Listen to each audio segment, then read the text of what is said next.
Nandiyan ako sa airport at papunta na ako ng Camotes Island. So, tuturuan ko kayo on how to go to Camotes Island. So, kapag sumakay na kayo, or nakatating na kayo ng Cebu, Mactan, sumakay kayo ng mga city bus. And then, doon sa may city bus, magtanong kayo ng sa Danao Port. But on the time is madaling araw, so walang my city bus. So, I grab or taxi going to Danao Port for 1,000.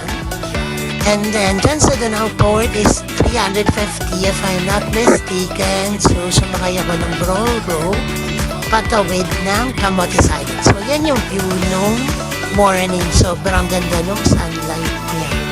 So, video lang ako. Ngayon, hindi naman siya masyado nakakahilig. Even na malakas ng araw. Kasi ang ganda nung panawin. And tip ko is magdala rin kayo ng food kasi medyo pricey dyan sa Broro. And then, ayan yung port na Camotes Island. Sobrang ganda as in blue yung tubig. Worth it yung hintayin niya sa, or yung stay niya sa Broro nung 1 hour, I think, yung biyahe, 1 or 2 hours. Ayan, sobrang ganda. Wait for my part. So, ayan yung first park destination namin. Since taga dyan yung cover ko, doon ako nag-stay. And yung mga kapatid niya may motor. So, may mga rental na motor naman dyan. And mura naman yung mga accommodation. So, much better na motor kasi wala namang mga sakayan masyado dyan. Mostly mga motor.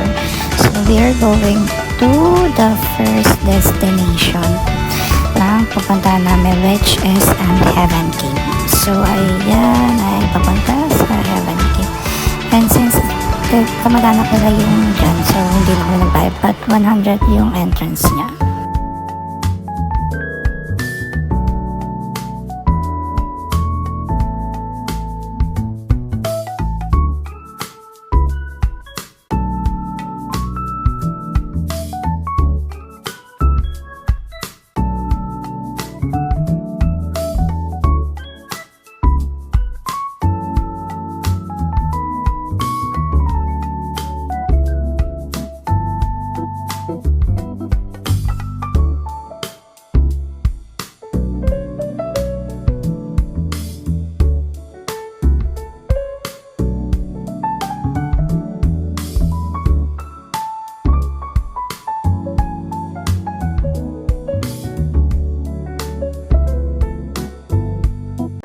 So, ayan yung loob ng Heaven Cave. So, napakalawak niya talaga. Saka yung tubig talaga is talagang crystal na crystal. Yan, sobrang ganda at sobrang linaw yan. Kasi hindi na kami nag-avail na may kasamang tour guide. Kasi meron yung tour guide. So, hindi na kami nag-avail kasi ayaw naman naman pumasok yun sa loob dahil sobrang sikip sa nakakatakot. So, nag-swimming na lang kami dyan. Ayan, yung mga crystal. Sobrang ganda talaga yun. At ang lamig as in. At ang sarap maligo dyan sa lokal. So, we are going to the next destination and then watch my next video for next destination, okay? So, ayan, yung next destination namin is we are going to Paraiso Cave.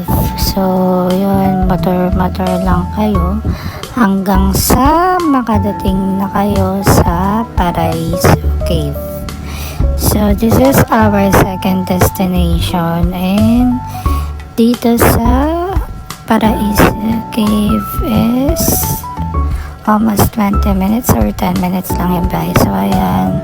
May entrance siya ng 100 if I'm not mistaken. Pero, sobrang ganda niya guys. As in sa loob. Pag pumasok kayo.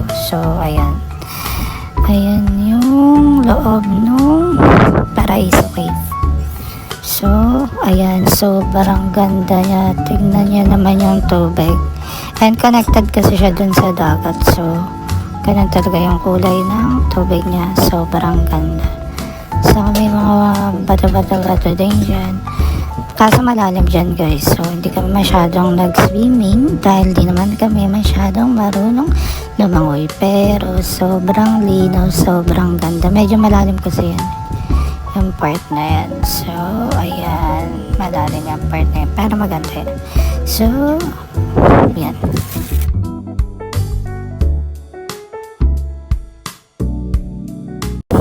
Ayan guys, so yung third destination namin, yan yung Bacau Beach. So, dyan kasi yung kapatid ng friend ko is, alam niya yung free lang na walang entrance. So, ayan, yung pinuntahan namin, wala siyang entrance. Sobrang ganda dyan guys, as in, para siyang Siargao.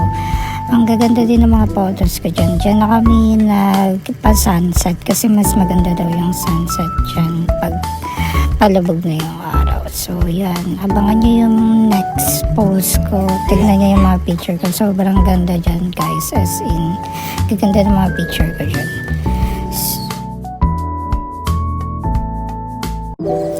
Okay, so our fourth destination is we are going to Bokilat Cave. So, this is a day 2 ng aming tour here in Camotes Island.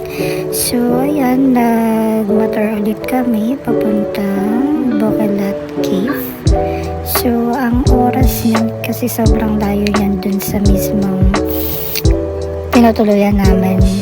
Kasi kabilang isla na siya, or kabilang parang, kabilang isla. So, it will take 1 to 2 hours yung biyahe namin dyan. Sobrang tagal talaga niya kasi yung Bokilat Cave is parang dulong part siya no Camotes Island.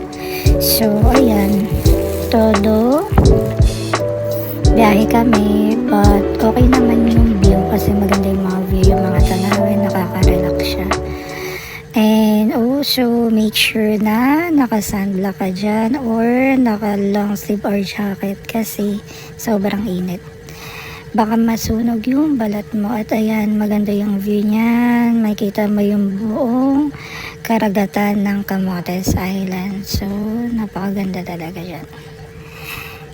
And then, after nyan is yan, yung mga view nung dagat, saka yung mga mangoes grove. Ayan, ang gaganda ng view. And then yan, sa palapit na kami dyan.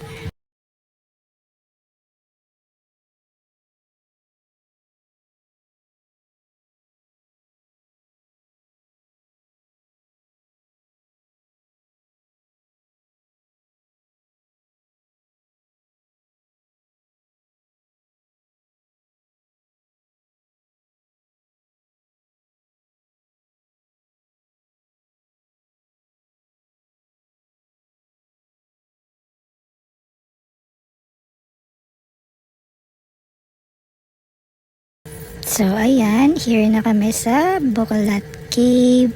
Sobrang ganda dyan, as in guys, pang aesthetic talaga. Pag nag-picture kayo, pang IG talaga siya. Instagrammable ang atake ng mga crystal clear dyan. So, sobrang ganda ng tubig, as in.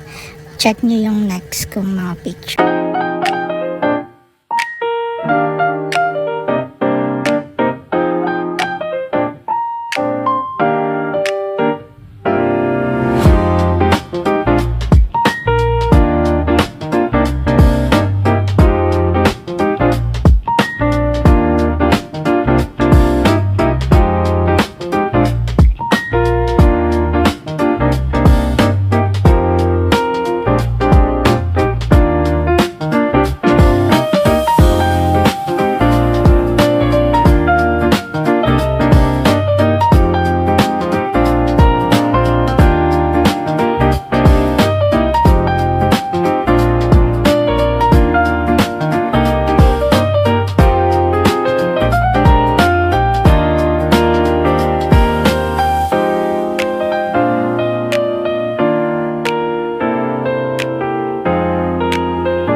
guys. So, yung third destination namin, yan yung Bacau Beach. So, dyan kasi yung kapatid ng friend ko is, alam niya yung free lang na walang entrance. So, ayan, yung pinuntahan namin, wala siyang entrance. Sobrang ganda dyan, guys. As in, para siyang Siargao.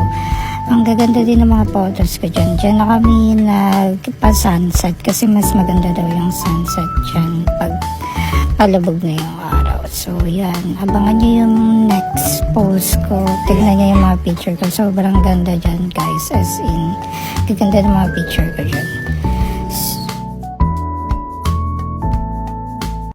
Ayan, guys. So, yung fifth destination namin is Santiago White Beach. So, walang entrance dyan. Free. And then, may mga kainan dyan sa mga gilid-gilid. Pwede kayo mag-inuman, video, and so on. And ayan, sobrang ganda din dyan, guys. Dahil white beach talaga siya. And dyan sa part na yan, nung pumunta kami is low tide. So, yan, sobrang babaw lang. And sobrang ganda dyan, guys. Yan yung private resort nila. So, pwede kayo mag-private resort dun or pwede kayo dyan sa cottage yan. Libre lang na may mga cottage yan. Pero yung interest, iba dyan, may bayad.